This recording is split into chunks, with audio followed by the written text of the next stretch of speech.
अल्हम्दुलिल्लाहिल्लज़ी अब्दल फलाक वल अर्दीन वस्सलातु वस्सलामु अला मा काना नबिय्यन व आदमु बैनल माइ वत्तीन व अला आलिहि व अस्हाबिहि अजमईन। अम्मा बाद फ़अऊज़ु बिल्लाहि मिनश शैतानिर रजीम। बिस्मिल्लाहिर रहमानिर रहीम। व अम्मा बिनिअमति रब्बिका फ़हद्दिस। सदक़ल्लाहु मौलाना अज़ीम व सदक़ रसूलुहुन नबियुल अमीनुल मतीनुल मुबीनुल मुईनुल करीम व नहनु अला ज़ालिका लमिनश शाहिदीन व शाकिरीन वल्हम्दुलिल्लाहि रब्बिल आलमीन। सारा मजमा तरफ कर बोले सुभान अल्लाह। शायर कहता है, ऊंचा जहां में नाम है पीराने पीर का, ऊंचा जहां में नाम है पीराने पीर का, बिगड़ी बनाना काम है पीराने पीर का। ऊंचा जहां में नाम है पीराने पीर का, बिगड़ी बनाना काम है पीराने पीर का। अफजल है जैसे नबियों में मेरे मुस्तफ़ा, अफजल है जैसे नबियों में मेरे मुस्तफ़ा, वलियों में वो मकाम है पीराने पीर का। अफजल है जैसे नबियों में मेरे मुस्तफ़ा, वलियों में वो मकाम है पीराने पीर का।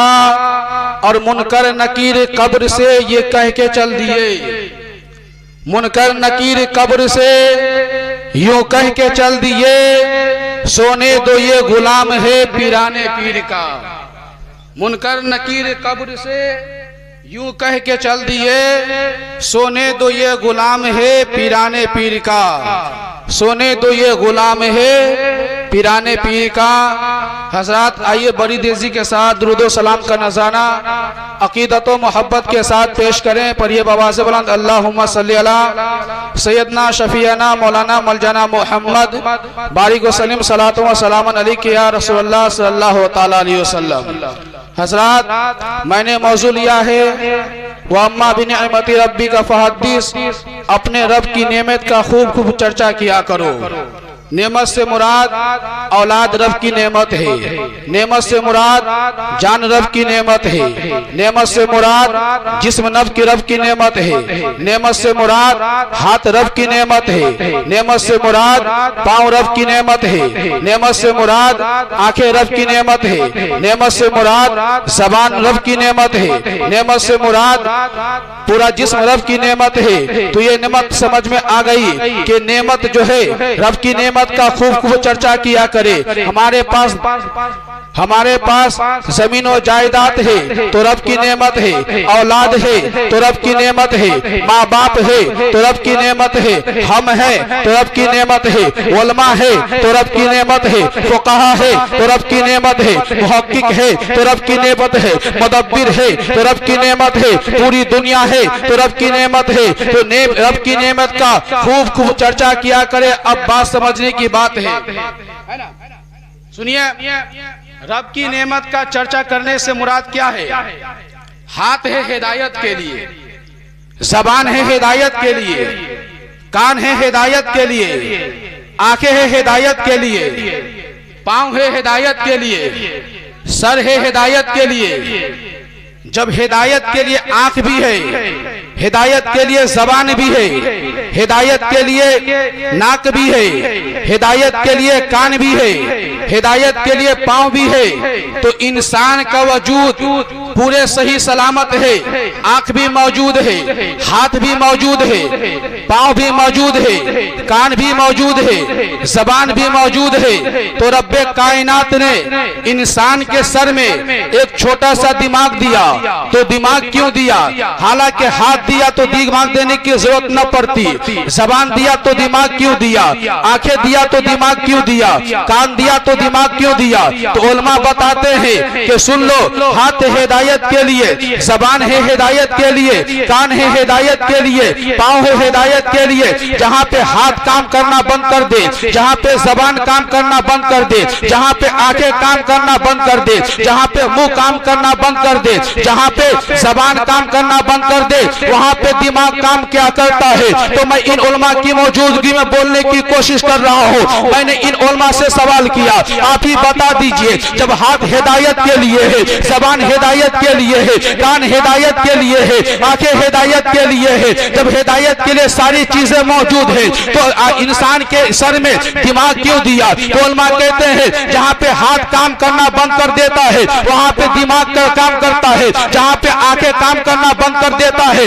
वहाँ पे दिमाग काम करते क्या करता है। तो मैं इन उलमा से पूछना चाहता हूँ, जब सारी चीजें वजूद में आ गई तो गौसे आजम क्यों भेजा, ख्वाजा गरीब नवाज को क्यों भेजा, साबिर पिया को क्यों भेजा, मखदूम सिमना को क्यों भेजा, अशरफुल उलमा को क्यों भेजा, ताजुल शरिया को क्यों भेजा, मुजाहिद मिल्लत को क्यों भेजा, हाफिज मिल्लत को क्यों भेजा, मुफ्ती आजम हिंद को क्यों भेजा, शारे बुखारी को क्यों भेजा, अशरफुल उलमा को क्यों भेजा, आला हजरत को क्यों भेजा। जब हाथ हिदायत के लिए है तो हाथ हिदायत के लिए है, जबान हिदायत के लिए है, कान हिदायत के लिए है और दिमाग भी हिदायत के लिए है, तो आला हजरत को भेजने की क्या जरूरत पड़ी, गौसे पाक को भेजने की क्या जरूरत पड़ी, ख्वाजा गरीब नवाज को भेजने के क्या मतलब, शेरे नेपाल को भेजने के क्या मतलब। तो उलमा जवाब देते हैं, फुलहट्टा के सुन्नी मुसलमान भाइयों, और करने का मकाम है जहाँ पे हाथ पांव जबान आंख काम करना बंद कर देता है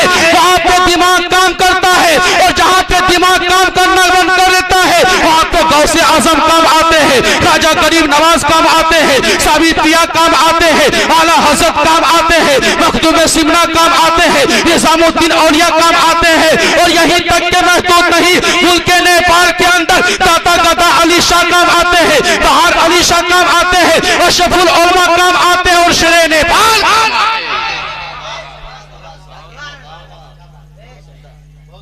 नेपाल काम आते हैं। जब हाथ पांव काम करना बंद कर दे वहां पे दिमाग काम किया करता है, और जब जहां पे दिमाग का परे परवाज उड़ जाए वहीं पे गौसे आजम की करामत काम आती है, वहीं पर गौसे आजम की करामत काम आती है, वहीं पे साबिर पिया की साबरियत काम आती है, वहीं पे आला हजरत की मुजद्दिदियत काम आती है। तो नेमत का शुक्र अदा करें। ये 11वीं शरीफ का महीना चल रहा है, इसी महीने में सरकार गौसे पाक रज़ी अल्लाह तआला अन्हु दुनिया से कूच कर चले गए, दुनिया से तशरीफ ले गए। मेरे गौसे पाक रज़ी अल्लाह तआला अन्हु रमजान की पहली तारीख 471 हिजरी को पैदा हुए। रमजान की पहली तारीख 471 हिजरी को पैदा हुए। जब गौसे पाक रज़ी अल्लाह तआला अन्हु पैदा होते हैं तो उनकी माँ की उम्र 60 साल होता है।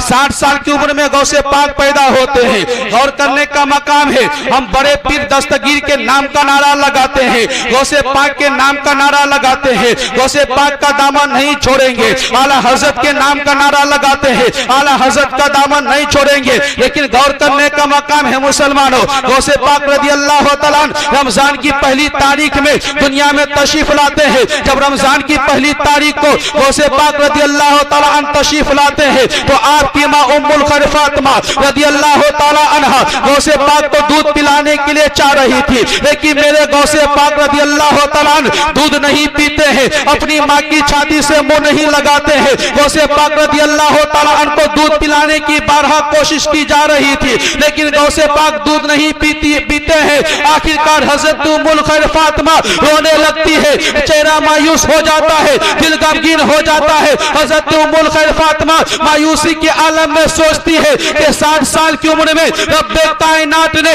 मुझे एक फूल सा बेटा दिया है, 60 साल की उम्र में रब्बे कायनात ने मुझे एक चांद सा बेटा दिया है, 60 साल की उम्र में रब्बे कायनात ने मुझे एक लपटे जिगर दिया है, लेकिन मेरा नूरे नजर अब्दुल कादिर जिलानी दूध नहीं पीता है, मेरा लपटे जिगर अब्दुल कादिर जिलानी दूध क्यों नहीं पी रहा है। इसी आलम में उम्मुल खैर फातिमा सदमा में पड़ जाती है तो गैब से आवाज आती है, उम्मुल खैर फातिमा सदमा में क्यों पड़ती है। अफसोस करने का मकाम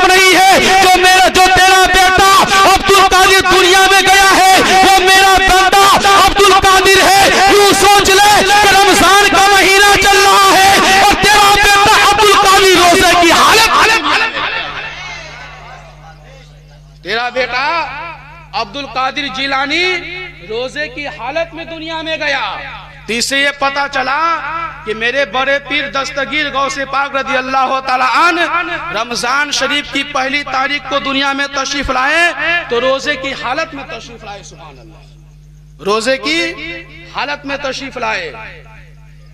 मेरे गौसे पाक जब लोगों के दरमियान शक पैदा हो जाता कि रमजान का चांद निकला है कि नहीं निकला है, तो लोग हजरत उम्मुल खैर फातिमा के पास आते, पूछते, बता तेरा बेटा अब्दुल कादिर दूध पिया है कि नहीं पिया है। अगर नहीं पीते दूध तो बगदाद वाले समझ जाते कि रमजान की पहली तारीख है। सुभान अल्लाह।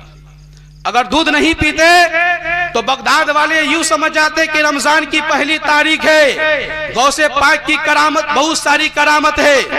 बचपने की करामत में बता रहा हूं। जब दुनिया में बच्चा पैदा होता है तो कोई अपने बाप को याद करता है। जब दुनिया में बच्चा पैदा होता है तो कोई अपने चचा को याद करता है। दुनिया में जब बच्चा पैदा होता है तो कोई अपने भाई का नाम लेता है। दुनिया में जब बच्चा पैदा होता है तो कोई अपनी माँ का नाम लेता है। दुनिया में जब बच्चा पैदा होता है तो कोई अपनी खैशो अकारीब का नाम लेता है। आओ चलते उम्मुल खैर फातिमा की बारगाह में, उम्मुल खैर फातिमा की बारगाह में इल्तिजा करते हैं, ऐ उम्मुल खैर फातिमा तू ही बता दे कि तेरा बेटा जब अब्दुल कादिर दुनिया में आया और बोलने के काबिल हो गया तो तेरा बेटा अब्दुल कादिर सबसे पहले क्या बोला। दुनिया वालों के बच्चे बोलते हैं तो कोई बाप का नाम लेता है, कोई माँ का नाम लेता है, कोई दादा का नाम लेता है, कोई नाना का नाम लेता है, कोई खैशो अकारीब का नाम लेता है। यानी तरह तरह से लोग अपने बच्चों को नाम सिखाते हैं। लेकिन तेरा बेटा अब्दुल कादिर जब बोलने के काबिल हो गया तो तेरा बेटा अब्दुल कादिर क्या बोला। तो फातिमा रज़ी अल्लाह, हज़रत उम्मुल खैर फातिमा के दरवाजे से आवाज आती है, ओए दुनिया वालों सुनो सुनो, कान खोल कर सुन लो। दुनिया के बच्चे अलग हुआ करते हैं, दुनियादार के बच्चे अलग हुआ करते हैं। जब दुनिया के बच्चे दुनिया में तशरीफ लाते हैं और बोलने के काबिल हो जाते हैं तो उनके माँ बाप अपना नाम सिखाते हैं। कोई बाप का नाम सिखाते हैं, कोई माँ का नाम सिखाते हैं, कोई दादा का नाम सिखाते हैं, कोई परदादा का नाम सिखाते हैं, कोई चचा का नाम सिखाते हैं। लेकिन मेरा बच्चा अब्दुल कादिर जब दुनिया में तशरीफ लाया और बोलने के काबिल हो गया, जब बोल रहा था तो मेरे बेटे की जबान से ये सदाएं बुलंद हो रही थी, ला इलाहा इल्लल्लाह मुहम्मदुर रसूलुल्लाह, ला इलाहा इल्लल्लाह मुहम्मदुर रसूलुल्लाह। ये है गौसे पाक, ये है गौसे पाक कि दुनिया वाले के बच्चे बोले तब बाप का नाम ले, जब मेरे गौसे पाक बोले तो कलमा शरीफ का विर्द करे, ला इलाहा इल्लल्लाह मुहम्मदुर रसूलुल्लाह। वो गौसे पाक जब 4 साल 4 महीना 13 दिन के हो गए या 4 साल 4 महीना 4 दिन के हो गए, मुख्तलिफ रिवायत है, तो आपकी माँ फरमाती है बेटा इल्मे दीन हासिल करो। क्या फरमाई? इल्मे दीन हासिल करो। हजरत गौसे पाक के लिए एक उस्ताद मुंतखब किया गया, जिस उस्ताद का नाम हजरत हम्माद है। मेरे गौसे पाक बचपने के आलम में 4 साल का बच्चा अपने पांव को लड़खड़ाते हुए उस्ताद के पास जाते हैं। बगदादी कायदा लेकर पहुंचे और पहुंचने के बाद उस्ताद के पास जानवे अदब बैठ गए और बैठने के बाद उस्ताद ने पूछा, बेटा बता तुम्हारा नाम क्या है। तो मेरे गौसे पाक अर्ज करते हैं मेरा नाम अब्दुल कादिर जिलानी है। लोग मुझे अब्दुल कादिर जिलानी के नाम से जानते हैं और पुकारते हैं। उस्ताद ने कहा बेटा क्या करने के लिए आए हो। मेरे गौसे पाक पर अर्ज करते हैं हुजूर मैं पढ़ने के लिए आया हूँ, तालीम हासिल करने के लिए आया हूँ। जब हजरत हम्माद इतना सुनते हैं तो फरमाते हैं बेटा पढ़ो औज़ बिल्लाहि मिनश शैतानिर रजीम।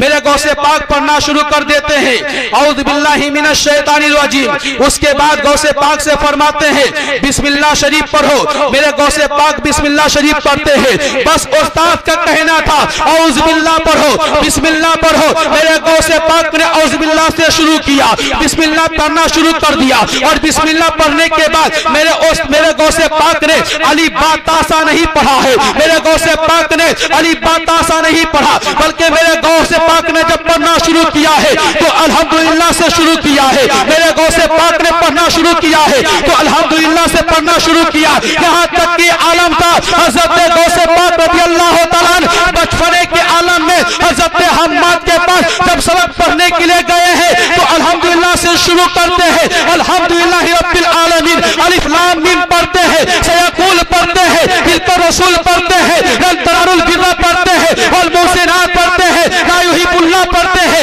इज़ा समिऊ पढ़ते हैं, वकाला वलो अन्ना पढ़ते हैं, वकाला मल अला पढ़ते हैं, वालमू पढ़ते हैं, या तज़रुन पढ़ते हैं, वमा मिन दाब्बा पढ़ते हैं, वमा उबरिया पढ़ते हैं, रुबमा पढ़ते हैं, सुब्हानल्लाज़ी पढ़ते हैं, कद अफलाह पढ़ते हैं, इक़्तरब लिन्नास पढ़ते हैं। और यहाँ तक के हज़रत गौसे पाक जब पढ़ना शुरू करते हैं तो पहले पारे को खत्म करते हैं, हज़रत हम्माद को देखते हैं, दूसरे पारे को खत्म करते हैं, हज़रत हम्माद को देखते हैं, तीसरे पारे को खत्म करते हैं, हज़रत हम्माद को देखते हैं, चौथे पारे को खत्म करते हैं, हज़रत हम्माद को देखते हैं, पांचवें पारे को खत्म करते हैं, हज़रत हम्माद को देखते हैं, छठे पारे को खत्म करते हैं, हज़रत हम्माद को देखते हैं। देखने का आलम यह था कि नजरों से नजरें मिल गई और गौसे पाक ने यहाँ तक के एक पारे से 18 पारा अपने उस्ताद के पास जब सुना दिया तो उस्ताद ने पूछा, ओ बेटे अब्दुल कादिर, पढ़ने के लिए आए हो कि पढ़ाने के लिए? अल्लाहु अकबर,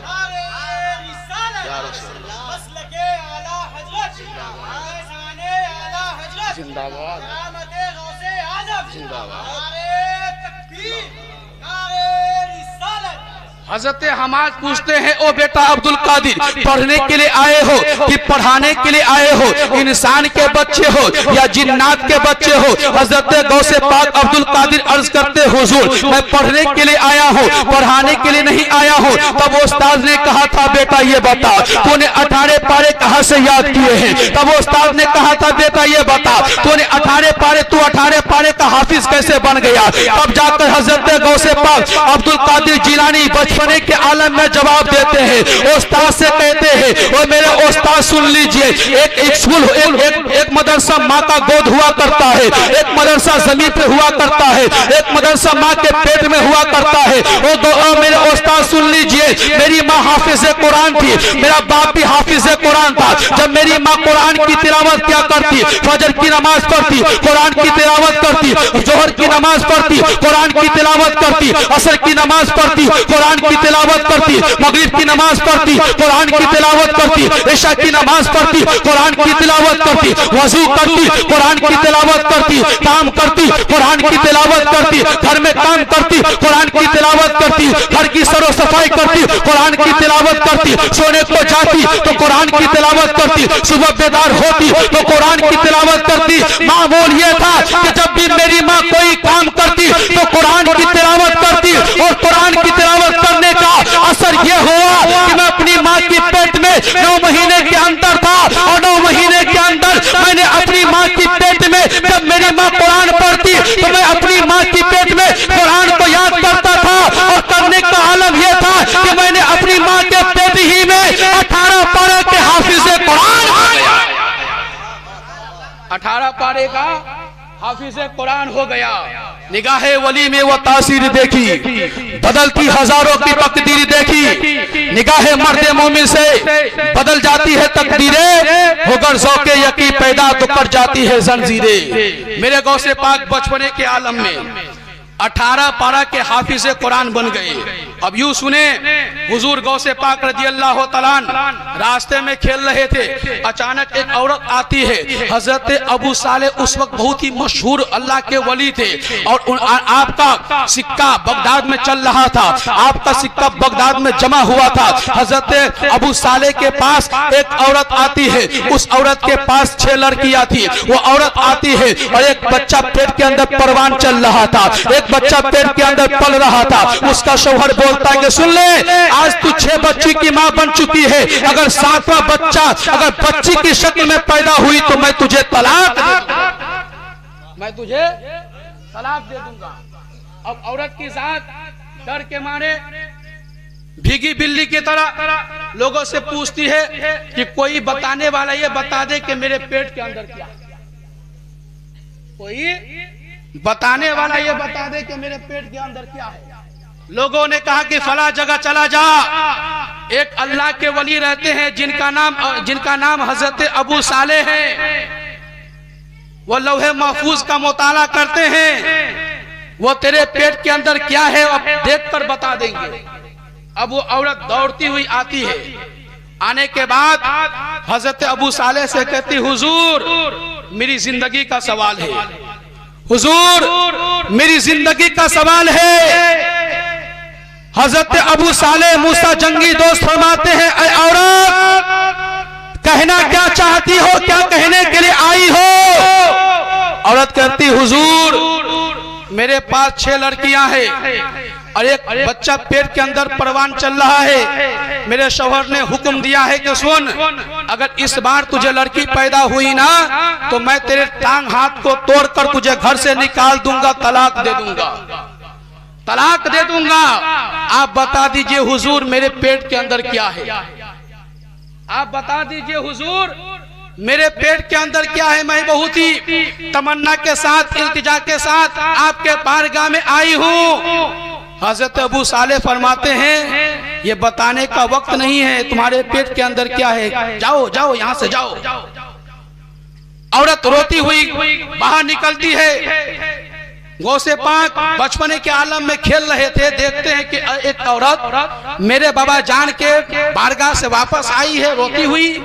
गौसे पाक ने उस औरत की कलाई को पकड़ा, पकड़ने के बाद फरमाते, ओ मेरी माँ क्यों रोती हो, रोने का सबब क्या है, जरिया क्या है, मतलब क्या है, क्यों रोती हो। हजरत गौसे पाक जब पूछते हैं, वो औरत कहती है, तू बच्चा है, तू जान के क्या करेगा, मैं बहुत परेशानी हूँ, परेशानी के आलम में हूँ और मुझे परेशान न करो। मेरे गौसे पाक फरमाते हैं, ये वो दरबार है, अगर कोई रोता हुआ आता है तो हंसते हुए जाता है, कोई रोता हुआ आता है तो हंसते हुए जाता है, तू क्यों रो रही है, जरा बता। वो औरत पूरा किस्सा बयान करती है। गौसे पाक फरमाते हैं, फिर जाओ और कहना कि जब आप जानते हैं लौहे महफूज का मुताला आप कर सकते हैं, जब आप जानते हैं मेरे पेट के अंदर क्या है, बेटा बेटी है, जब आप जानते हैं मेरे पेट के अंदर बेटी है तो बेटी को बेटी की शक्ल में तब्दील करना भी आपका काम है। अगर कोई डॉक्टर बीमारी को पकड़ ले तो उसका इलाज भी डॉक्टर करता है। कोई इंजीनियर कोई काम करे,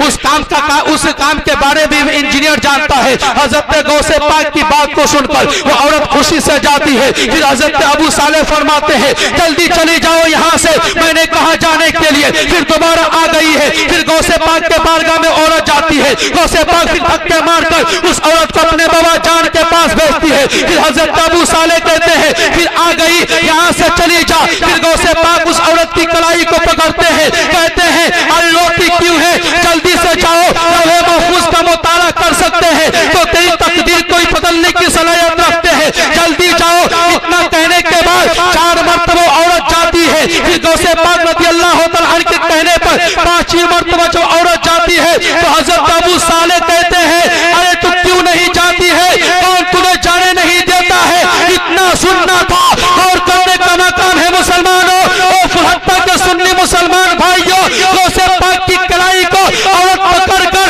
बस आपके बाबा जान के बारगाह में खड़ा कर देती है और कहती है, अबू सालेह मैं जाने के लिए तैयार होती हूँ, लेकिन ये बच्चा जिसका नाम अब्दुल कादिर है मुझे जाने नहीं देता,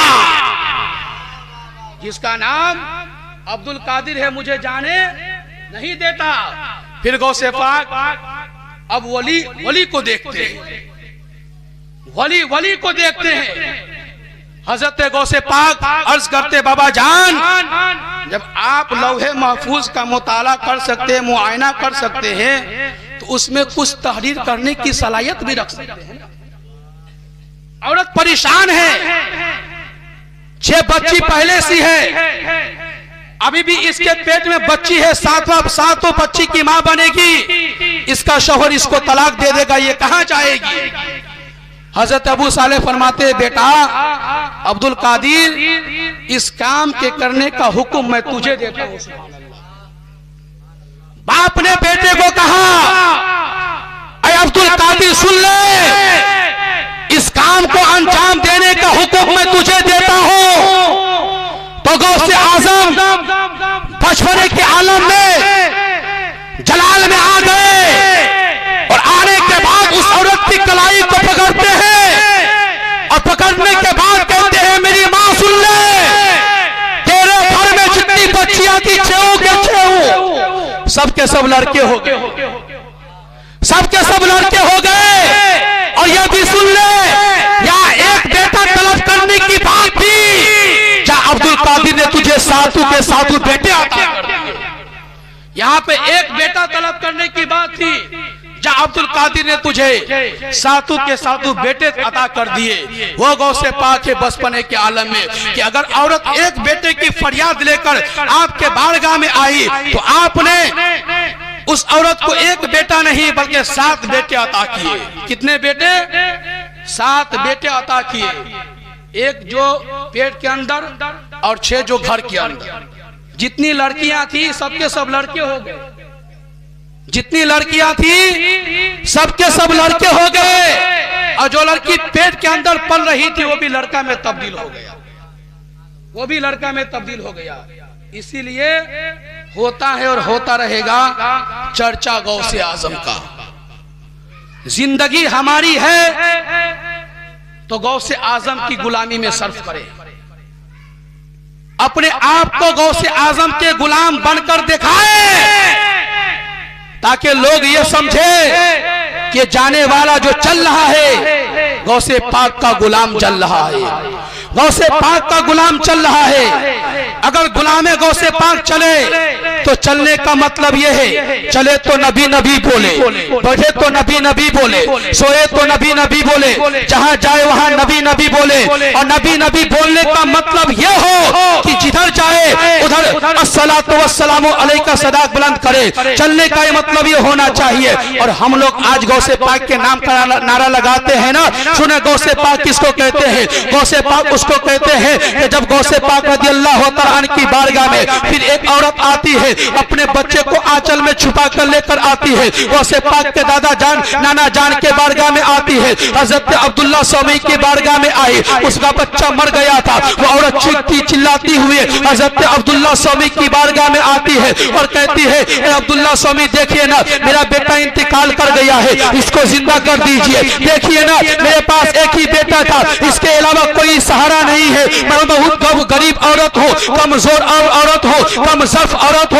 अब्दुल्ला स्वामी सुनिए ना, मेरे बेटे को जिंदा कर दीजिए। हजरत अब्दुल्ला स्वामी अपनी निगाहों को बंद करते हैं और बंद करने के बाद अर्शे मुअल्ला को देखते हैं, लौहे महफूज का मुताला करते हैं, लौहे महफूज का मुआयना करते हैं। मुआयना करने के बाद हजरत अब्दुल्ला स्वामी फरमाते हैं, ओ औरत सुन ले, जो आज बच्चे को तू वापस लेकर आई है, तेरा बेटा मर गया है, जिंदा नहीं हो सकता है। उसी दरमियान पीरों के पीर दस्तगीर रोशन जमीर शेख अब्दुल कादिर जिलानी रास्ते से गुजर रहे थे। क्या देखते हैं, वो औरत रोती हुई जा रही है। मेरे अब्दुल कादिर फरमाते हैं, ओ माँ रोना कैसा है? मेरे अब्दुल कादिर फरमाते, ओ माँ रोने का मतलब क्या है? क्यों रोती है? रोने का सबब क्या है? जरिया क्या है? क्यों रोती हुई जा रही है? तुम्हारा रोना मुझे पसंद नहीं, तुम्हारा गिरिया वजारी करना मुझे पसंद नहीं। ओ माँ रोती क्यों है? तब जाके औरत कहती है, ओ बेटा तू छोटा सा है, तू मेरी बात को ना समझेगा। ओ बेटा तू नन्हा सा है, मेरी बात को ना समझेगा। ओ बेटा तू बहुत कमसीन है, मेरी बात को ना समझेगा। गौसे पाक फरमाते हैं, तू बोल तो सही मेरी माँ, तेरी बात को मैं समझ जाऊंगा, तेरे मसले को हल कर दूंगा। वो औरत गौसे पाक के बारगाह में अरीज़ा पेश करती है, ओ बच्चे सुन ले, इस बच्चे को देखते हो, ये बच्चा में जो मेरे गोद के अंदर है, आंचल से छुपा ढपा हुआ है, इसको लेकर मैं अब्दुल्ला स्वामी की बारगाह में गई थी और जाने के बाद इस बच्चे के लिए दुआ मंगवाई थी। तो अब्दुल्ला स्वामी ने कहा था कि तेरा बेटा दुनिया से चल बसा है, तेरा बेटा दुनिया से कूच कर गया है, तेरा बेटा दुनिया से जा बसा है, अब तेरा बेटा जिंदा नहीं हो सकता। कुर्बान जाओ मुसलमानों। हज़रत गौसे पाक जलाल में आ गए और जलाल में आने के बाद जलाल में आने के बाद इरशाद फरमाते हैं, ओ माँ सुन ले, वो अब्दुल्ला स्वामी की बारगाह है, ये गौसे आजम की बारगाह है। अपने आंचल को हटा, अपने लगते जिगर को देख ले, तेरा बेटा तेरा बेटा तेरे गोद में मुस्कुरा रहा है।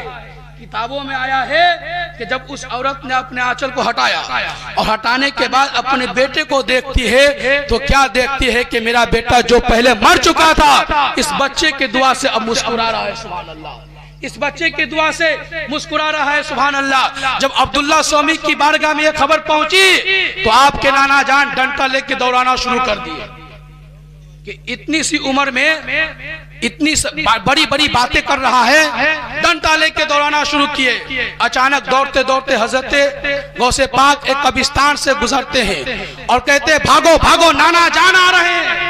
क्या कहे? भागो भागो नाना जान आ रहे हैं। इतना कहना था कि गौसे पाक के हुक्म से 70 मुर्दे कब्रिस्तान से उठकर दौड़ना शुरू कर देते। सुभान अल्लाह। 70 मुर्दे गौसे पाक के हुक्म से कब्रिस्तान से उठकर दौड़ना शुरू कर देते हैं। यह है गौसे आजम की करामत। रब्बे कायनात की बारगाह में दुआ है मौला हमारे बोलने में आप लोगों के सुनने में जो भी गलतियां हो गई आइए सभी लोग सिर्फ दिल से तौबा करें। पढ़िए अस्तगफिरुल्लाह रब्बी मिन कुल्ली ज़ंबी और कलमा शरीफ पढ़िए ला इलाहा इल्लल्लाह मुहम्मदुर रसूलुल्लाह सल्लल्लाहु तआला अलैहि वसल्लम। इस्लाम था, इस्लाम है, इस्लाम रहेगा। कुरान था, कुरान है, कुरान रहेगा। और इस्लाम की गर्दन पे हुसैन इब्ने अली का एहसान था, एहसान है, एहसान रहेगा।